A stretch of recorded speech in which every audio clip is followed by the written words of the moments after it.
what is interesting about looking at the different types of anatomy is that depending on which method we use, our definition of what the language network is will change. But for today's purpose, we're going to look underneath the surface and look at the white matter. Okay, so there's two ways of looking at the white matter. One of them you already explored yesterday. The other one is Klingler postmortem dissection, where you look at the actual brain and dissect out the white matter tracts, which used to be the method of choice until tractography came about. And now you can do the dissections in vivo. And as you've seen yesterday, you can go back and fix your dissection if it goes wrong. That's a privilege that you don't have when you do the actual postmortem dissection. Now I'm going to very briefly show you how we do it. So for those of you who have a light stomach in the morning, just don't look for the next minute. For everyone else, here is a very quick run through, and full disclosure, this is not how we actually do it, but this is a video I'm allowed to show in public, and you get the idea. So the way it works is that you freeze and you thaw the brain multiple times, ideally over a period of 3 months. And that makes the gray matter quite brittle. So you can then just put it away. And then you can use either a wooden spatula or a metal spatula. Everyone has their own tools and preferences. And there's also a geographical divide, apparently, I learned recently, to carve away the gray matter. And you can already start seeing the white matter here. So you can actually see the white matter with the naked eye when you do Klingler postmortem dissection. The other thing you can see is that when you work with the brain, every brain is different. There's no brain that looks exactly like the other brain. And to give you an indication here, testing your anatomy now a little bit, these are two postmortem brains. Try to identify the hand knob area, so that textbook inverted omega sign. I see some people nodding, some look lost. Bless you, Chris. So I put the pointer in. Here's our central sulcus, which makes this the and there's the good. And then our hand knob region is somewhere here. Now you can already appreciate that while we have a quite beautiful inverted omega here on the left, there's quite some variability between the left and the right. Same here, and then also between the brains. Now, this is not unique to the hand knob area. We can also look at the auditory cortex, where you see the shape of the auditory cortex varies greatly. So this is always left, right, and different participants. And then the activation is the voice selective areas in there. So you can also see there's a structural and functional variability present there. Same holds for the visual cortex. This is quite a beautiful study where they looked at left-right hemispheres across various subjects, and you can see that areas 17 and 18 are usually variable between the left and the right and between people. But we're also interested in language, so looking at Broca's area, no surprise we have similar patterns where left and right and across people you see quite a huge difference. And this is studied using cytoarchitecture, functional imaging, and just topographical anatomy. So what Karl Zilles and Katrin Amundsen concluded quite a while ago at this point is that this variability is not just noise in the data, but it is actually meaningful. Now in neuroimaging, we have by and large ignored this variability. And I want to give you an example of why that is important. Any ideas who these women are? What? Thank you. Yes, Nobel Prize winners. And these are, in fact, all the women who won the Nobel Prize for Physiology and Medicine. And I asked my student to generate the average image of what you have to look like as a woman to win the Nobel Prize. And this is what you need to look like. So a couple of things here, you can see that it worked. So we have a face, that is a face. But you can also appreciate that the face in the middle doesn't actually look like any of the women around it, nor do any of the women around it look like the face in the middle. Now, fun fact, if you want to make it into the average, and this was hilarious last week because someone was actually wearing it. I don't see any leopard print today. But if you look here, this is how you make it into the average. So if you ever win the Nobel Prize, make sure you wear leopard print. Now, Anna's ready. Now, this is obviously a toy example and it's super easy to see when you look at a face. It's a lot harder to see when you look at the average brain. So this is the same idea. Here we averaged 152 brains, and you can see some areas are very sharp. This is where we tend to be more alike. And then some areas are quite blurry. This is where we diverge a bit more. And we've already seen the example of the motor cortex that's classically described the hand knob area as this inverted omega sign. But when you look at the actual brain, it could be anything between a straight line to an epsilon. Okay. Now, for the white matter, we have a similar amount of variability. These are two healthy participants, just students from our team, where we mapped what is currently considered the extended language network. And if we just look at the uncinate fasciculus, for example, you can see there's a huge degree of variability.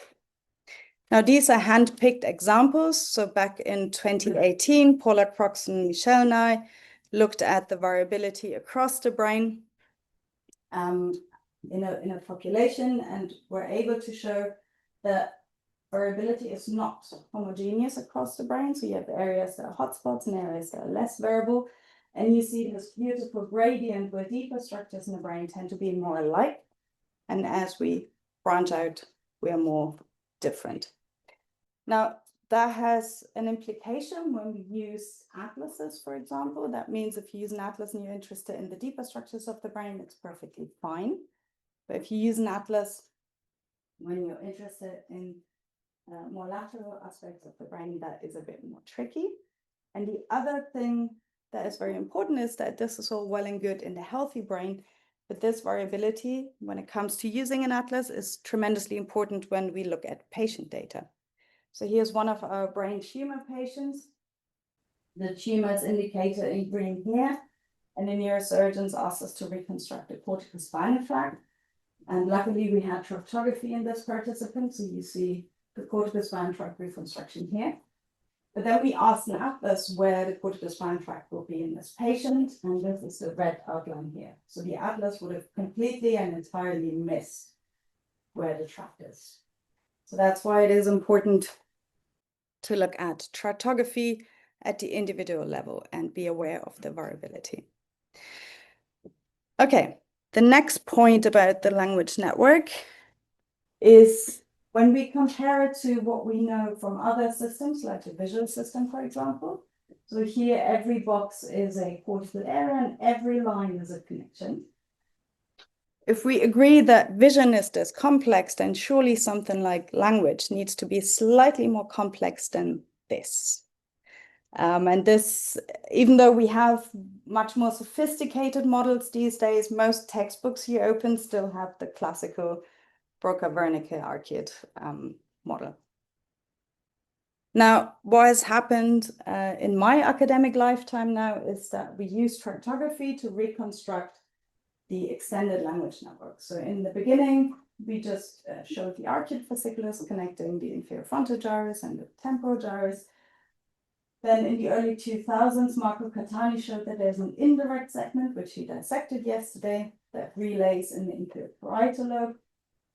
And since then, all of these white matter connections have been implicated to be language relevant, either by correlational studies with tractography or direct stimulation in neurosurgery, TMS, you name it.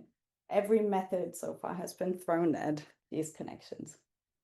So all of them have in some way or another been implicated to have some linguistic processing capacity. Now, what is interesting is when we project where the, You mentioned the temporal longitudinal fasciculus. Yes. Is it the same as the middle longitudinal? MDL. Yeah. So what's interesting is if we look at where these tracts connect to on the cortical surface, what we can see is, and we had to split it up because otherwise we would have covered the entire brain, we can see that we're extending far beyond the classical Broca's and Wernicke's area, no matter how you define them. So the people in the room that work on language know that there's some discussion about what Broca and Wernicke actually is, but no matter which definition you apply, we're going beyond it. And that leaves us with an interesting conundrum that I alluded to in the very beginning, that depending on the method you use, you get different results. So this is a very prominent body of work at the moment from the MIT group, where they use a language localizer and say they can find language in every brain the same way, no matter what language you speak and how well you speak it, it's always the same, and you always get Broca's and Wernicke's in the left hemisphere. But if we look at the tractography reconstruction, we can see that if we agree that all these tracts are important for language, then surely where they connect does matter. And what is also important is they're not just present in the left hemisphere, they're also present in the right hemisphere. So the question then is, what's the functional implication of these tracts in the right hemisphere?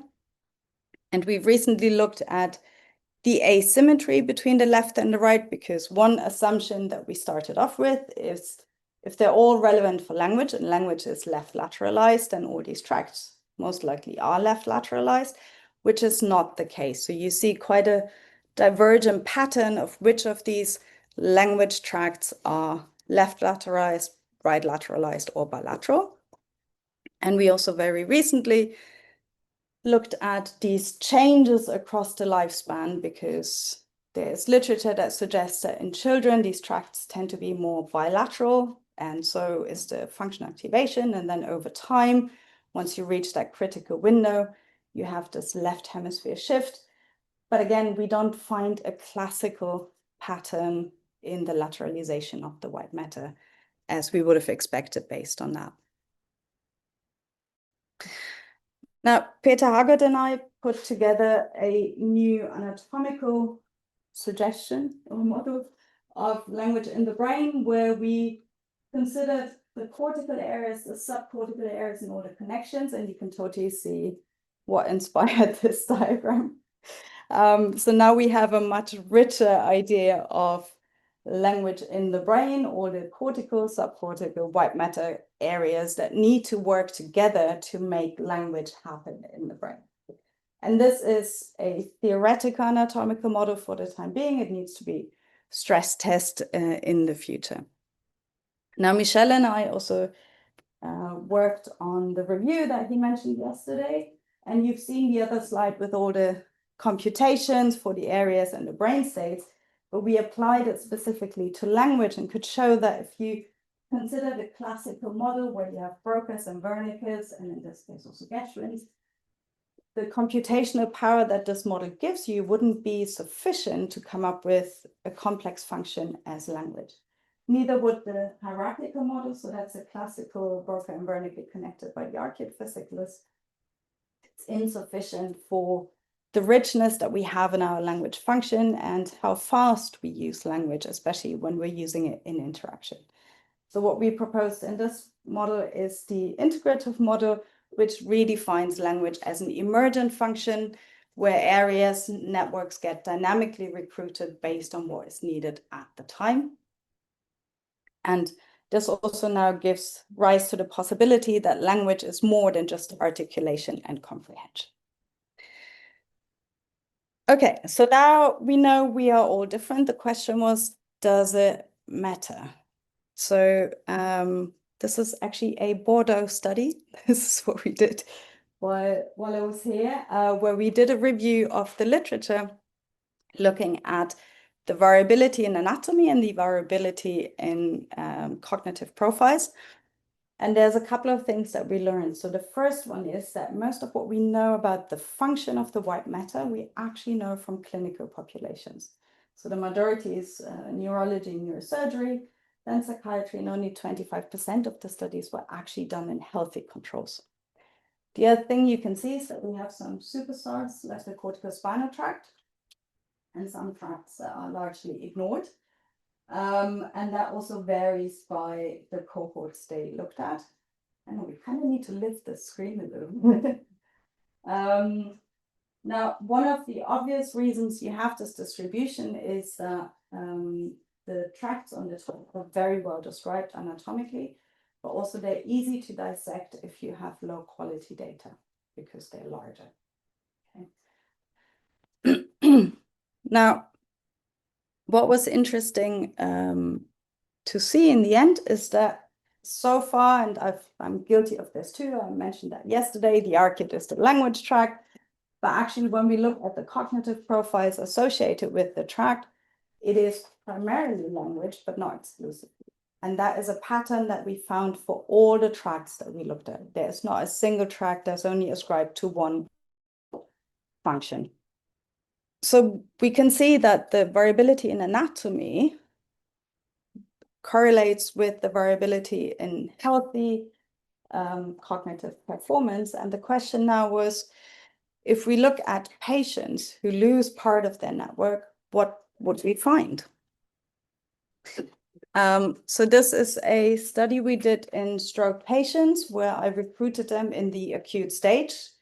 Acute meaning they came in overnight, early in the morning with a stroke, and I was one of the first people they saw, annoying them, asking them if they want to take part in the study. Luckily, a lot of them agreed. So we put them in the scanner and they had to go through a assessment, the Western aphasia battery. And then we saw them again 6 months later and a year later.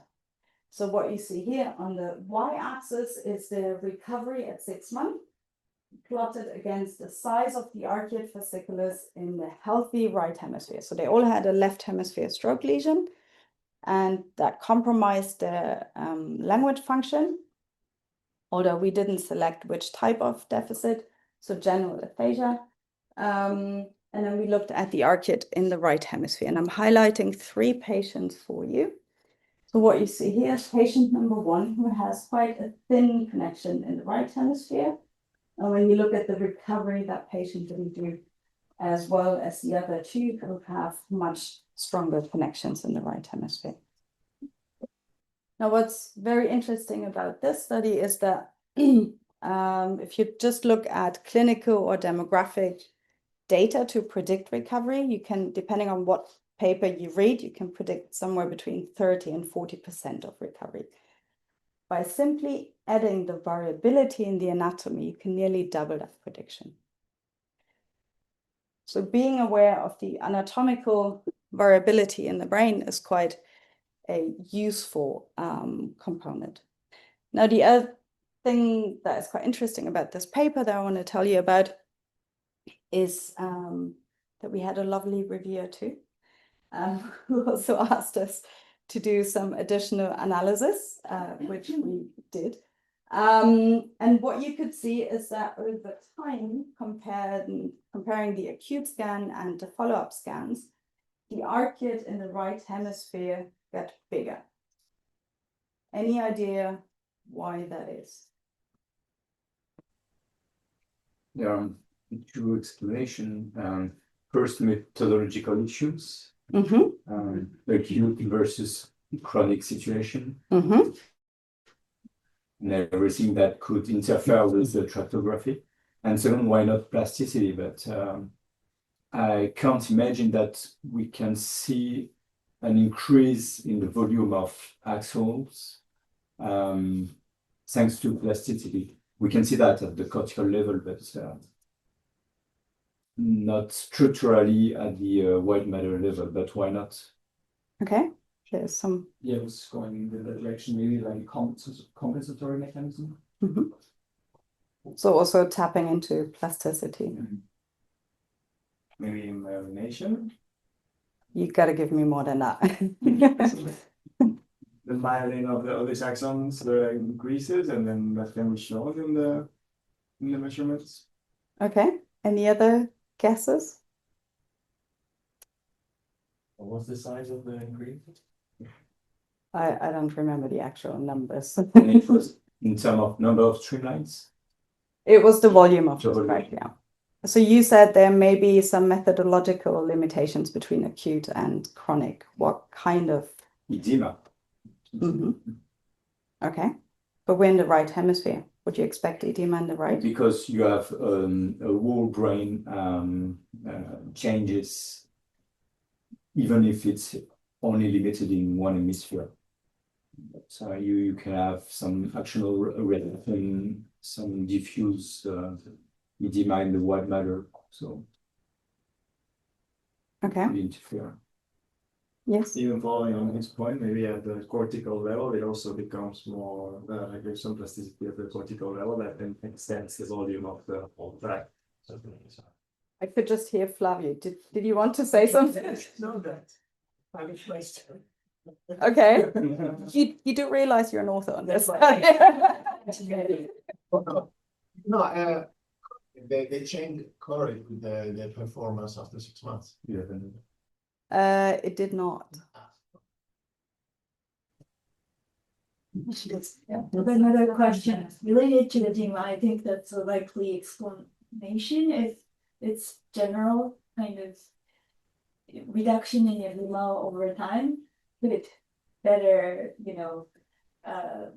Decrease the decrease, SNL. yeah, and it will, if it recovers over time, you probably get better tractography later on, but then you should expect to see similar results for any tract, not specifically for. Yeah, you have to control with other tracks also, but yeah, that's a way to check this hypothesis. Mhm. She also, Yeah, I was same thing, but with now the left side would get massive effects on the right side, depending on size of the stroke. depending on the size, yeah. Great, I can see you have your thinking hats on this morning. So they're all valid points, and there's no definitive answer just yet what it is. The most likely explanation that we considered was a methodological limitation, but not necessarily the edema, but the fact that if you have a lesion to the left hemisphere or anywhere in the brain for that matter, you not only damage the arcuate fasciculus, you also damage the corpus callosum. So if you give it enough time, 6 months or a year, what you will see is the degeneration of the corpus callosum because the axonal structures are dying. What does that mean? So you have a lesion on the left, you damage the corpus callosum, it degenerates. What does that mean for our right arcuate? Less crossing fiber. Less crossing fibers. And what does that mean for tractography? Easier to track. Easier to track. There you go. And it depends also on the processing you use. It's the best processing available, done by Flavio Dell'Acqua. It's CSD.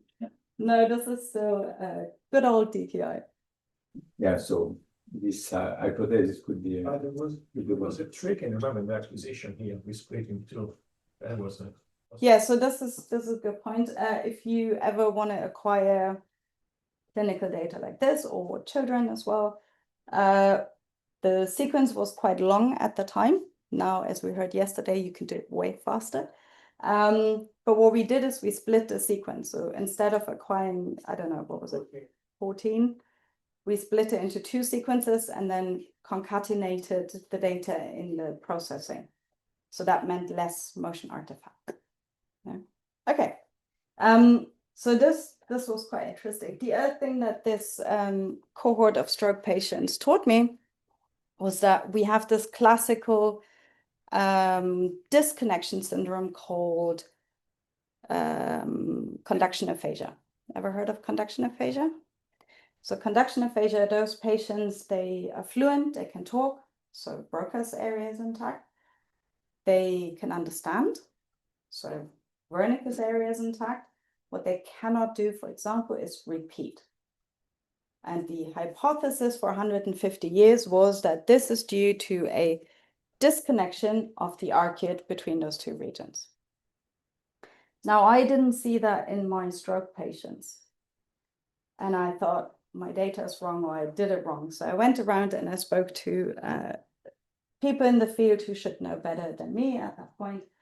And they also said they don't consistently find it. So what we set out to do was a new study where we try to consolidate what we found in the literature. So you have this hypothesis of the arcuate being disconnected, leading to conduction aphasia. But then with the emergence of CT and later MRI imaging, that narrative kind of shifted towards the inferior parietal lobe, where patients had a lesion on the cortical areas of the IPL and also presented with conduction aphasia. Now that would make it a cortical syndrome. This would make it a disconnection syndrome. So luckily, Marcel Mesolam had primary and progressive aphasia patients where he had both the diffusion data and the cortical morphometry. So we could look at the conundrum between them. So what we did is we dissected the 3 segments of the arcuate and then also looked at the atrophy in order at the time language relevant areas. And what we could see is that there was no correlation between the long segment, the red one, and repetition deficits. We did, however, find a correlation with the indirect segment, the one that relays in the inferior parietal lobe. And when we looked at the cortical areas, the only area that survived multiple comparison correction was right here in the supramarginal gyrus. So bang on inferior parietal lobe. So what that study led us to conclude is that after 150 years, we took out the arcuate fasciculus and proposed a new model of conduction aphasia in the brain that looks like this. So you can have a lesion either to any of the cortical areas, frontal, parietal, or temporal, or to any of the 2 segments, the indirect segments connecting those regions. And that will give rise to a conduction aphasia. Now, the flavor of your deficit will vary depending on where you damage the system, but that would now reconcile the divergent evidence from the literature, where you can have a patient with a deep lesion to the arcuate fasciculus presenting with conduction aphasia, or a patient with a cortical region damage presenting with conduction aphasia. Over time, they will converge, right? So the neuron is in the gray matter and the axon belongs to the neuron. So it's not one or the other. Over time, they go hand in hand if you give it time. Now, I presented this many years ago by now in London, and there was a very excited neurosurgeon at the time who said that he had data that showed that this model actually works. Now, sadly, he is not with us anymore, but I have the video. I hope the sound won't be too loud. Where's the remote? Here we go. So I'm going to show you very briefly a sequence where they stimulate the actual brain and ask the patient to repeat. Luckily, Michel and Victor came up with a better way of doing it in vivo to associate the function to the white matter, and they called it the functionnectome. And you're going to hear a lot more about this in the afternoon by Michel. But I'm just going to give you a very brief introduction. So the way it works is that you have your time series data. You have some anatomical priors of the white matter, and you project the activation onto the white matter. And that identifies the network that is supporting the cortical activations that you can see. And we're currently in the process of extending this as well. So Eduardo here, for example, is trying to make this work for MEG now, which looks exciting. I've seen some preliminary results. So what you get in the end is 2 maps. So you get your classical fMRI cortical activations that you can plot in whatever software you prefer. And this was a finger tapping task, I believe. And you see that we get the hand pump area and more of the motor cortex. Now, if you do the functionnectome, you run a similar pipeline. You just introduce the white matter pliers at some point, and you can see that it now shifted to which connection? cortical spine, which does make sense for a finger tapping task. That's a good proof of principle. And we have tested this on many more fMRI tasks, and it does seem to hold up, and you get the connections that you would expect given the task and the activation pattern. Now he then refined it, so rather than just putting in the white matter as a prior, you can also split it up into the association of commissure and the projection fibers, and you can get your results specifically for each class of fibers. So that's quite a neat way of looking at it. And the fornix, hang on, we discussed the fornix yesterday. So that's when we also had to redo the fornix because it ended up being in all three. That was a good discussion that came up yesterday. Now they also then extended it to resting state, which is fantastic for patient data where you can't always run a functional task, and also showed that there is a correlation between the damage in the resting state networks and language deficits in this case. But you're going to hear about this a lot more in the afternoon. Now, what I want to show you very briefly, and this is a very busy slide, is a study that we just did where we use auditory feedback to manipulate speech. So when we speak, there we go, we always monitor our own voice. And if that feedback is delayed, our fluency breaks down. Okay, so you can hear yourself, you monitor what you're saying, but if I would delay it by, let's say, 200 milliseconds, you will stumble. And this is one way of inducing stuttering, for example, but the question is also, can we use this in patients and use it to our advantage to understand the speech motor system better and then use that in a therapeutic way? So what we did in this study is this saw healthy participants, and you see the contrast is delay over no delay, and we see the classical areas light up. We have the negative and the positive contrast. But what you can appreciate is that for speech activations, the right hemisphere seems to be more recruited than the left hemisphere. Now, behaviorally, what we saw is that if you have delayed auditory feedback, your speech slowed down. But we could also see that the effects varied greatly. So there was a huge degree of inter-individual variability, where some speakers were barely affected and others struggled a lot to still be fluent.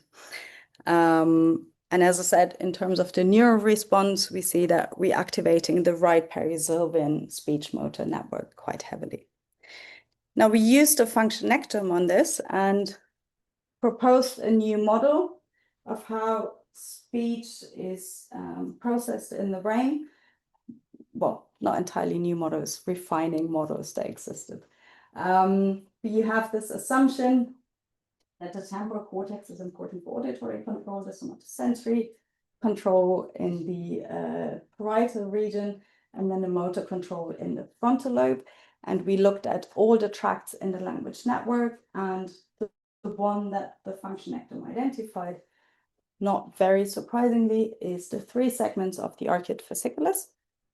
So we're proposing this new model in the right hemisphere, where each of the segments is primarily integrating 2 of the functions at a time. Okay, so if we put it all together, this is the new model of language. And the idea here is that if you ask me where language is in the brain, it's like asking an orchestra where their music is. It's not in the individual instrument, it's not in the notes, it's not in the conductor. It's in all of them coming together in a timely, dynamic fashion that music arises, and this is how we now conceptualize language in the brain. And with that, I'm happy to take your questions.